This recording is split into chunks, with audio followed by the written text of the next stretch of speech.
ಸರ್ವಮಂಗಲಮಾಂಗಲ್ಯೆ ಶಿವೆ ಸರ್ವಾರ್ಥ ಸಾಧಿಕೆ ಶರಣ್ಯೆ ತ್ರ್ಯಂಬಕೆ ಗೌರಿ ನಾರಾಯಣಿ ನಮೋಸ್ತುತೆ. ನಮಸ್ಕಾರ ಎಲ್ಲರಿಗೂ. ದೇವರು ಎಲ್ಲರನ್ನೂ ಚೆನ್ನಾಗಿಟ್ಟಿರಲಿ ಅಂತ ಪ್ರಾರ್ಥಿಸ್ತೀನಿ. ನಮ್ಮ ದೈನಂದಿನ ಜೀವನದಲ್ಲಿ ನಮ್ಮಿಂದ ಘಟಿಸ್ತಾ ಇರುವಂತಹ ಕೆಲವೊಂದು ಕೆಲಸಗಳು ನಮ್ಮನ್ನು ಕಷ್ಟಕ್ಕೆ ನೂಕುತ್ತವೆ. ತಿಳಿಯದೇ ಆದ ತಪ್ಪಿಗೆ ದೊಡ್ಡ ದುರಂತ ಎದುರಿಗೆ ಆಗಿರುತ್ತೆ.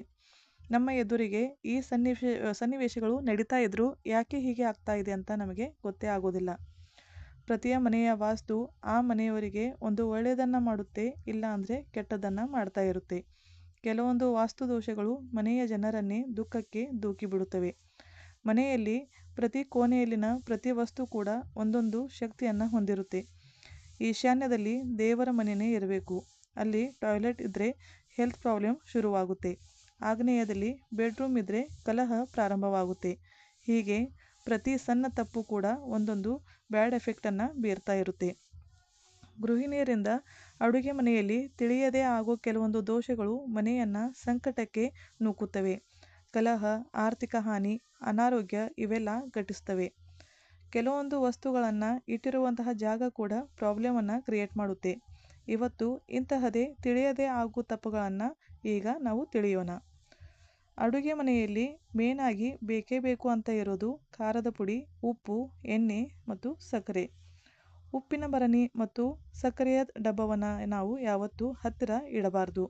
ಇವೆರಡು ವಿರುದ್ಧ ಗುಣವನ್ನು ಹೊಂದಿವೆ. ಇವುಗಳನ್ನು ಹತ್ತಿರ ಇಟ್ಟರೆ ಮನೆಯಲ್ಲಿ ಮನಸ್ತಾಪ, ಜಗಳ, ವಿವಾದ, ಕಿರಿಕಿರಿ ಕಂಡುಬರುತ್ತೆ.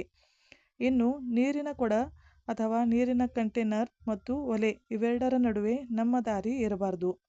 ಮಾಡರ್ನ್ ಕಿಚನ್ ಆದರೆ ಗ್ಯಾಸ್ ಕಟ್ಟೆ ಮೇಲೇ ನೀರಿನ ಕಂಟೈನರ್ ಇರುತ್ತೆ.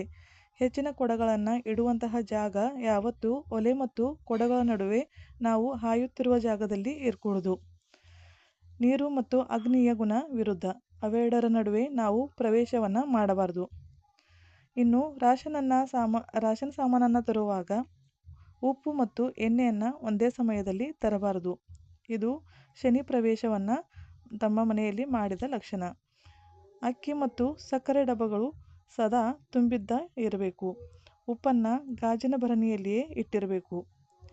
ಈ ರೀತಿಯ ಸಣ್ಣ ಸಣ್ಣ ವಿಷಯಗಳಲ್ಲಿ ಮನೆಯ ಸಾರ ತುಂಬಿರುತ್ತೆ. ಖಂಡಿತವಾಗಿಯೂ ಈ ವಿಷಯಗಳನ್ನು ನೀವು ಕೂಡ ನಿಮ್ಮ ಜೀವನದಲ್ಲಿ ಅಳವಡಿಸಿಕೊಳ್ಳಿ. ಶುಭವಾಗಲಿ. ಬೈ. Take care.